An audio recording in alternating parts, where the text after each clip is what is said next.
Táto spoločnosť nám predložila žiadosť o dlhodobý prenájom jednej našej obecnej parcely, jedná sa o parcelu, ktorá sa nachádza oproti bývalému družstvu, teda hneď vedľa dvora. Majú záujem o prenájom zhruba 1/4 tejto parcely, je to parcela číslo 3858-1.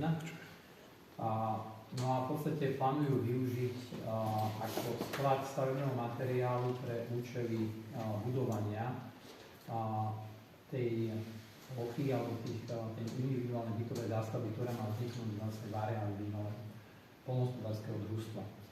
Uvažujú s tým, že by v tejto lokalite mohli fungovať aj možno dlhodobejšie, to znamená, že by mohli poskytovať služby aj pre občanov, robiť napríklad predaj teda stavebného materiálu, sypkých materiálov, ale v tomto smere ja v podstate otváram diskusiu a ja by som rovno aj navrhol, aby máme tam vlastne aj tú žiadosť, ktorá vlastne opisuje všetky tie činnosti, ktoré tam chcú robiť. Z tej žiadosti ja som zistil, že majú záujem o nejaké mobilné stavby, to znamená, nemali by to byť stavby trvalého charakteru. Spevnené plochy, dneska sme mali teda na pracovnej porade aj zástupcov tejto spoločnosti a tam nám teda prezentovali to, že áno, že nejaké teda tie betonáže tam určite budú, keďže vlastne ten stavebný materiál musí byť niekde uskladnený, takisto aj prístup tých nejakých ťažkých stavebných strojov, tak kvôli tomu, čiže nejaké betónové áno, ale čo sa týka stavieb, tie by tam stavby, výškové stavby, myslím ako budovy, by nemali maximálne teda kontajnery. Ale poprosím, teda predstaviť ten, máme tam nejaký problém? OK.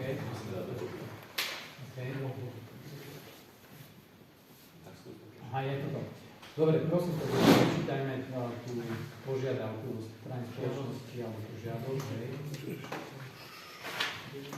No, tak skúsme ho teda predniesť.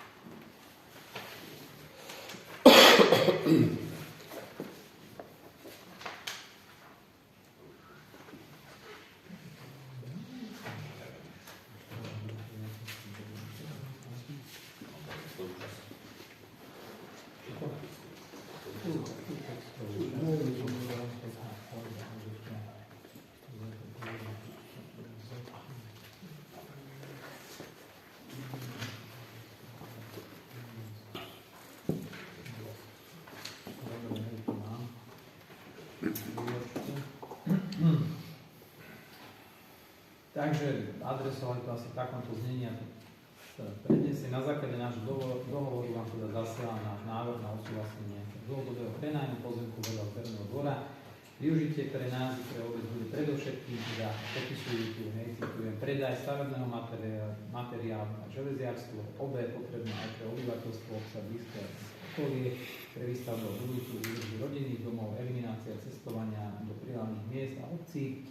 Ako ďalší bod uvádzajú možnosť rozvoja výstavby IBM a v oblasti rozvoj obce v novom priestore, presné a účelné využitie pozemku na relevantné účely, budúca výstavba, teda individuálna bytová výstavba, vytvorenie skladových priestorov pre dosiahnutie eliminácie dopravy súvisiacej s dovozom stavebných materiálov a stavebných materiálov ako štrkov, pieskov, sutí, vytvorenie nových pracovných miest, predajcovia, skladníci, manipulanti, účelové využitie individuálnej bytovej výstavby, uznaného účelové obvykové odchýlenie na stavebnej časti mimo toto územie, teda ktoré je dotknuté stavbou, to znamená ten areál bývalého družstva. Poznámka, pre budúci pozemok teda požadujú 1/4 zo súčasného celého pozemku, to je to, čo som povedal na začiatku, ktoré vlastní obec, zároveň zachovanie existujúceho prístupu na z boku pre poľnohospodárske účely. Poznámka číslo 2, stavby by sme riešili mobilným spôsobom, ako uvádzajú kontajnery a naväzujúce nejaké oceľové konštrukcie a betónové bloky, štvrky, piesky, neuvažujú s murovkami, uvádzajú kvôli možnému rozobratiu a rýchlejšej stavbe. Takže toto je teda tá žiadosť, ktorú nám adresovali 2. novembra.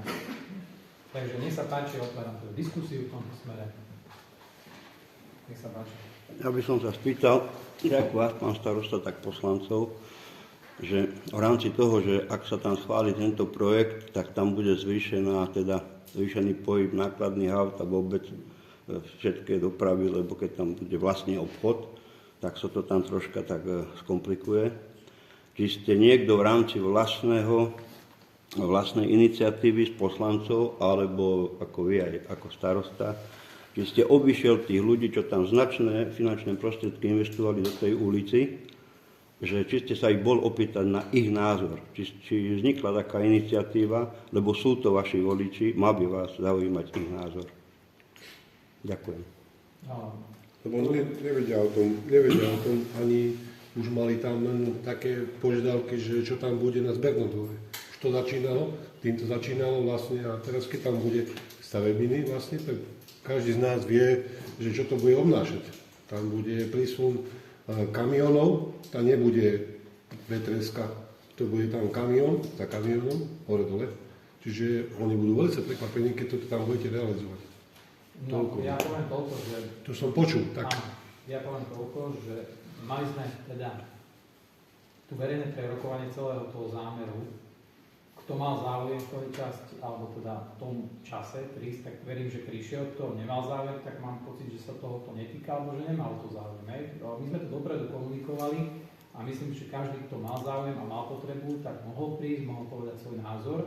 A ďalšia vec, ktorá súvisí vlastne so zmenou územného plánu, a my sme, sekundičku, ja si to pozriem, že ako to presne bolo, aby som povedal úplne presný termín, bo to s tým úzko súvisí. A to je... My sme vlastne vyšli s oznámením o začatí prípravných prác a územno-plánovacej dokumentácie na zmeny doplnky číslo 2 územného plánu obce Černík. Zverejnili sme na obecnej stránke 23.10.24 v trvaní do 13.11.24. V rámci tohto konania, ktoré sme mali nejakým spôsobom aj vyhlasovali rozhlasom, teda aby mali možnosť ľudia, teda nemožno každý sleduje tú obecnú stránku a tak ďalej, tak vyhlásme to v rozhlase, aby ľudia teda prišli s nejakými požiadavkami, návrhmi na ten územný plán, pripomienkami, čímkoľvek, čo by teda mali potrebu riešiť. Nedostali sme tam, dá sa povedať, že žiadne pripomienky, nikto tam s ničím neprišiel v podstate. Takže ja mám za to, že pokiaľ naozaj neexistujú pripomienky a nikto mi ich neadresoval a my sme urobili, myslím si, že všetko preto, aby sa to medzi ľudí dostalo a neprišli, tak mám za to, že teda nie sú asi zrejme tam nejaké, hej. Alebo potom, ak teda sa nevyjadrili, otázka, prečo sa nevyjadrili, lebo bola možnosť, a hovorím, aj sme to komunikovali. Myslím, že ešte na tom verejnom prerokovaní, ktoré tu bolo, tak ešte ja som dal taký prístup, že áno, že budeme to hlásiť teda aj rozhlasom. Niektorí ľudia majú možnosť, keď teda hovorím, nevšímajú, alebo nemusí každý sledovať na našu obecnú stránku, takže podporili sme to aj cez nejaké ďalšie kanály na to, aby takáto možnosť tu bola. Ale hovorím, napriek tomu nič sme nezaznamenali na podateľnú obecného úradu. Ja sa len krátko vyjadrím k vašej odpovedi, že tak či tak sa na to... príde mi to trošku alibistické, lebo nie vy ste volili občanov, ale občania volili vás. Čiže ten názor toho občana by vás mal zaujímať aspoň v dotknutých častiach. Aj? Nepoviem, že celej obci, ale aspoň tej dotknutej časti tej ulici, lebo to je kompletná ulica, tí ľudia sa zadlžili skoro na celý život a asi mali nejakú predstavu, že tam budú žiť v nejakom kľude a pohode, že si tam vychovajú deti a vychovajú ich ako občania z tejto obce, nie cudzej obce. No a malo by sa niečo zmeniť? No, že vás nezaujíma názor tých konkrétnych ľudí, ktorých sa to tam týka. Oni možno, že sú pasívni, že sa nevyjadrili, ale vás by to mohlo zaujímať. No ale bola možnosť prísť sem, bez problémov. Ja vás chápem. Furt tvrdím, že to je alibistické vyjadrenie. Dobre, to je všetko. Ďalej už nebudem rozpitvávať. To je všetko. Okay. Dobre, ja mám ešte otázku. Bavíme sa o pozemku vedľa zberného dvoru smerom hore, hej? Ak si dobre pamätám, to bola prezentácia, keď tu bol pán Prochádzka, on to nechcel kúpiť? Áno, bola tam najprv požiadavka. Dobre, a teraz sa bavíme vlastne o čom, alebo čo tu je teraz prednesené? že sa zmenilo z predaja na prenájom, alebo jak to mám teda pochopiť? Áno, presne tak, dobre tomu. Takže tým pádom sa jemu nebude nič odpredávať, poje to jemu do nájmu. A to ešte nie je. Alebo teda by to išlo, To je iba momentálne otvorená možnosť, Aha, ktorej sa bavíme. dobre. Tam je to o tom, že on dostane prenajať a platia by obec obci peniaze. Ale keď mu to nedáme, príklad do prenajmu, tak si to šupne na družstve, lebo to už má kúpené. Však ja viem, že to má. Ja som to pozeral. A spravia by to aj tam. Takže je to otázka, aby platil aspoň volačo obci, alebo tí autá, tí isté tam budú chodiť, lebo to má proste, je to jeho. Dobre, tým pádom ďalšia otázka. On tam zabetónuje tú plochu, ktorá je momentálne, napríklad, som to pozeral v prílohe toho územného plánu, na športové účely. To je teraz tam až nejaká časť je na športové, nejaká je výroba, sklady, neviem ako... V tej časti je to šport. Toho športu, takže sa to bude riešiť aj v územnom pláne? Sa to bude prehadzovať? Či? Pokiaľ by v podstate, to je to otázne, to je skôr možno otázka na spracovateľa územného plánu, lebo zmena je v prípade potrebná, pokiaľ sa jedná o, povedzme, predaj. Jedná sa o prenájom. Takže tu na tomto smere je to skôr otázka na to spracovateľa územného plánu, tomu sa momentálne neviem relevantne vyjadriť. No dobre, a ešte jedna otázka. On tú plochu, ja neviem, tam je to obecné zhruba 1,1 hektára, čo som pozeral. Takže tam, keď zabetónuje tú plochu, potom čo s tým betónom po 5 rokoch? Tretinu. Alebo tretinu. Však dobre, tak... On to tam zabetónuje, potom čo s tým po 5 rokoch? Čo to rozoberie a zoberie si betón od tam preč, alebo čo? Do zmluvy si, že môžeme dať, čo chceme. V žiadosti bolo písané, že betónové bloky a kontajnery, to znamená, že tam sa neuvažuje o trvalom nejakom dielom. Stavba, jasné. O nejakom stavbách, že ich boli betónové základy, hej. Však to sa uvažuje počuje. o dočasnom, preto sa bavíme o dočasnom prenájmu. Keď mu skončí nájom, tak musí dať. Do pôvodného stavu. Tak to bude akože... Však ja sa len pýtam, že, či to bude akože niekde zakotvené. Takto Toto, že čo s tým? rozumú takéto veci, až to bude toto. Tak, no, ale to ešte je ďalej.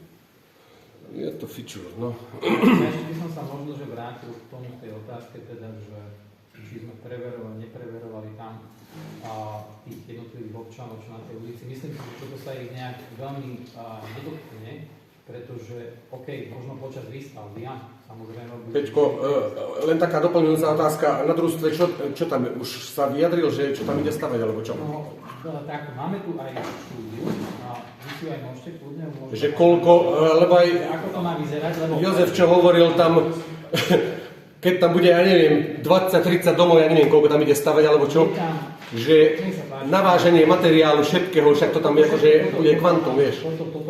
Ja napríklad teraz si poviem, 3 týždne už vozí hore, už tam zabetónoval, za chvíľu bude pri Urbankovi, len toľko ti poviem, a už 3 týždne tam vozí do Myšava, za Myšava, čo tam chodí hore dole.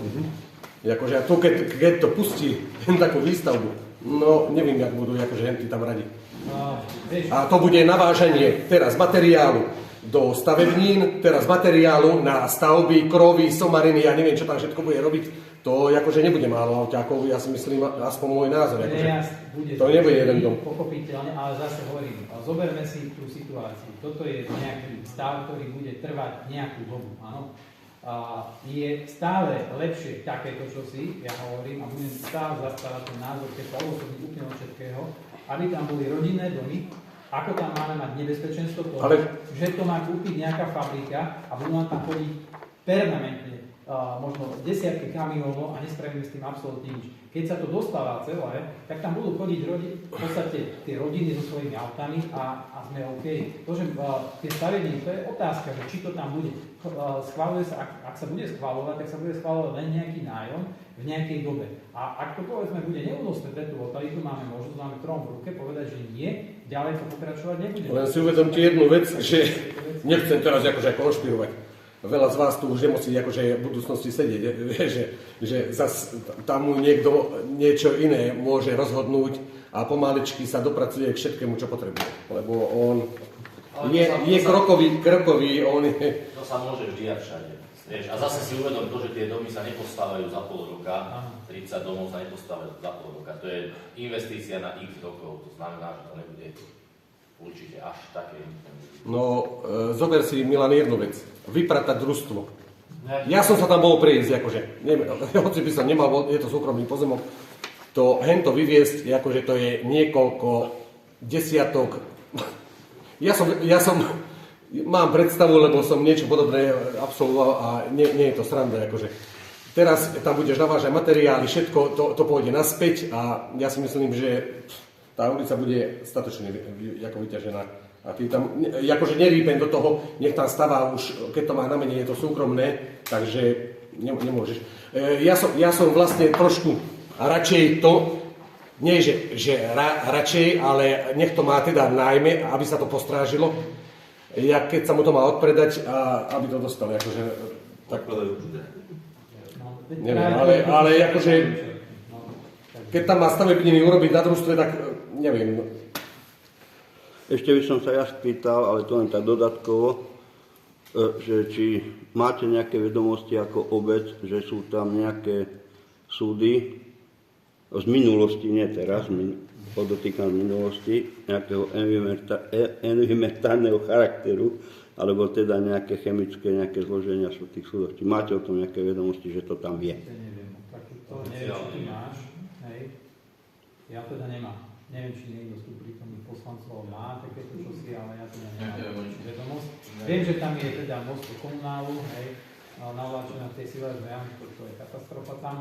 Takže, viete, ak toto teda naozaj sa celé spustí, tak tá environmentálna záťaž, ktorá tam je, sa odstráni sa, hej. Ono to má vplyv potom aj na tie podzemné vody, to jedno s druhým ide, hej, takže toto sú veci, ktoré ja si myslím z tohto hľadiska tá environmentálna záťaž zmizne. A bude tam lokalita, ktorá bude určená teda pre nové rodiny. Nehovoriac o tom, že aký to má dopad potom aj na obec, čo sa týka rozpočtu. Hej. Viete, tam v podstate v každej tej jednej štúdii sa počíta zhruba okolo 50 domov.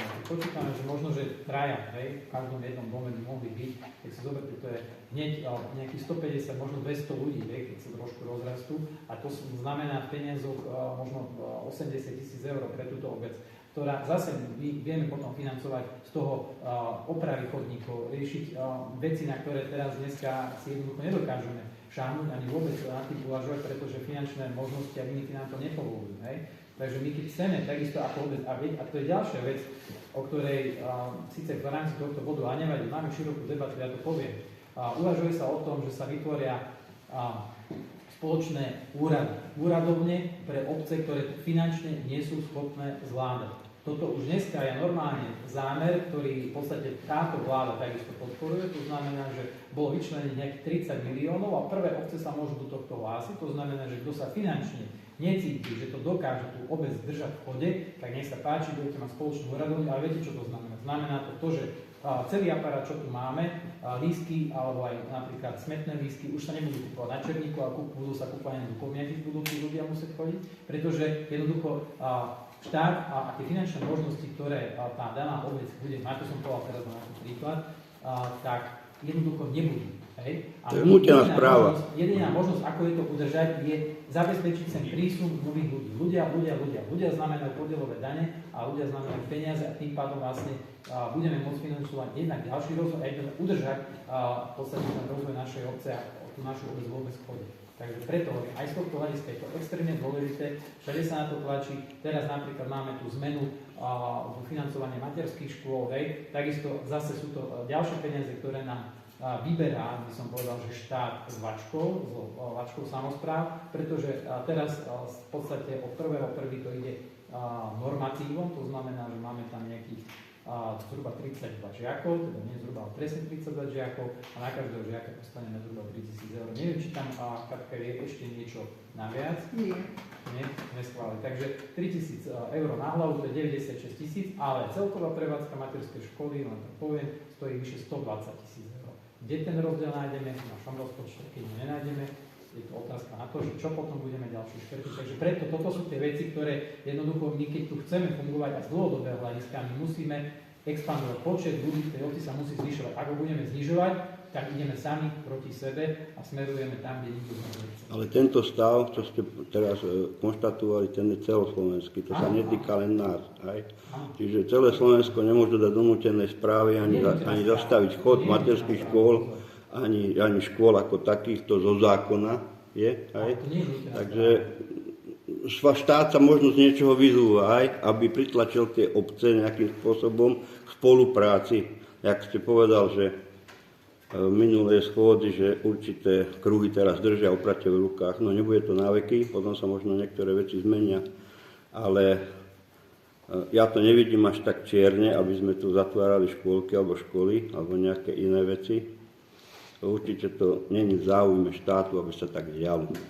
To by bol veľký poprask v tomto štáte potom. Veď to tak čierne nevidíme ani my, sa rozprávali len o tom, akým smerom to chceme. My keď chceme ísť dopredu, tak musíme... Čo sa týka počtu ľudí v obci, aj, není vždycky, niekedy sa hovorí, že menej je viac, aby ste si to uvedomili. Niekedy je menej viac. Áno, možno, ale hovorím z hľadiska, musíš to stále pozerať cez tie financie a na to, aby sme udržali túto obec v chode, ty potrebuješ, alebo obce vo všeobecnosti potrebujeme určitý počet obyvateľov. Iba tak môže to fungovať. Ak nie, tak potom hovorím, preto vznikajú tie inštitúty, ktorí vlastne vznikajú už aj tento rok a v budúcom roku niektoré obce pôjdu do týchto pilotných projektov, kde jednoducho sa budú zlúčovať. Toto je tam tlak na zlúčovanie tých menších obcí, ktoré to nedokážu finančne same vykrývať. To sa netýka našej obci, to sú skôr obce niekde tade hore na východe, a kde sú vlastne, kde sú tie rómske komunity a tak, potrebujú ich zbaviť tých samospráv. Ja tomu rozumiem a ja to chápem, o čo tu ide, len zbytočné je to trošku na nás, nejak to priťahovať to k nám. Nás sa to, myslím, netýka. Ja ti to vysvetlím na jednoduchom príklade. Zober si jednoduché otváracie hodiny pošty. Prečo je otváracie hodiny má, aké má? Pretože nemá výkony. Keď nemá výkony, otváracie hodiny sa zlúžia. To isté bude s obecným úradom. Bude úradovať hodinu denne, vysunutá pracovníčka, ostatné si vybavíš tam. To je jednoduchý trend a ten trend je tu už dávno. Ten trend je umelo vytváraný ešte raz. Je umelo vytváraný, ale je vytváraný nielen touto vládou, ale tento trend je už pred 10 rokmi sa o tomto hovorilo. Možno, že sa otočí ten trend úplne. Zdieľané obecné úrady a zdieľané veci a dnes sa to premieta do reality. Je to nátlak na obyvateľstvo. Umelý nátlak na obyvateľstvo obce aj s tou poštou. To je umelo vymyslené. No tak treba povedať. A nielen na Černíku, ja hovorím všade všeobecne. Ja rozumiem. To nie je umelo vytvorené, to pošta jednoducho zadala, že jednoducho tá pošta nie je rentabilná, jednoducho pre občanov, tam ju zruša a hotová. Tak to bude aj bohužiaľ, oni zrušia poštu, ich to nezaujíma, že my tu spravíme petíciu 500 ľudí, že tá pošta chceme zachrániť poštu. To už hore v Bratislave povedali, že tá pošta sa na Černíku zruší, tak sa zruší SMS. A ty s tým, Jožko, ani my... Ale ja s tým ani nič nechcem robiť. Víš, ale ja len, to už nespravíme s tým nič. Jozef, darmo im dáš nájom za nula, darmo im... Ja ťa chápem, ja viem, že to je trend. Ja viem, že to... Len tento trend tu nebude trvalý. Treba s tým rátať, že to nebude trvalý takýto trend vydierania ľudí. Na základe financií pre obec. Aj rozumieme sa, čo hovorím. Čím viac ľudí, tým viac peňazí, mne to je jasné. No. Čím viac detí v škole, tým viac peňazí pre školu, mne to je jasné. Ale tento trend tu nemusí byť trvalý už do budúcna. No. Dnes je situácia taká, že je to takto. Tak dnes je dobre, tak poriadne. Ešte môžem len sekundu, pozerám teraz ten nákazík, tie domky, čo tam budú. On to bude situovať a vlastne aj za tým zberným dvorom po tej strane hore vyššie? Nie. Nie, a tam čo bude hento? Tam sú veľké zelené plochy, alebo čo to tam je? Toto zelené je to spodu. Tu je zberný dvor. To je všetko družstvo. Je zberný dvor, aha, tak to je v rámci ako družstva toto. Aha, to je taká zelená plocha. A už len poslednú. Týmto pádom, keď hovoríte, že teda ide do nájmu, padli aj tie pozemky hore, akože odstup? Ja sa len pýtam, keď od tohto odskočil, tak že čo? Lebo tam nie je nič. Tam nemáme tému. Nehovoril nič. To nie je na stole. Momentálne to nie je téma. Aha, to ešte len dojde.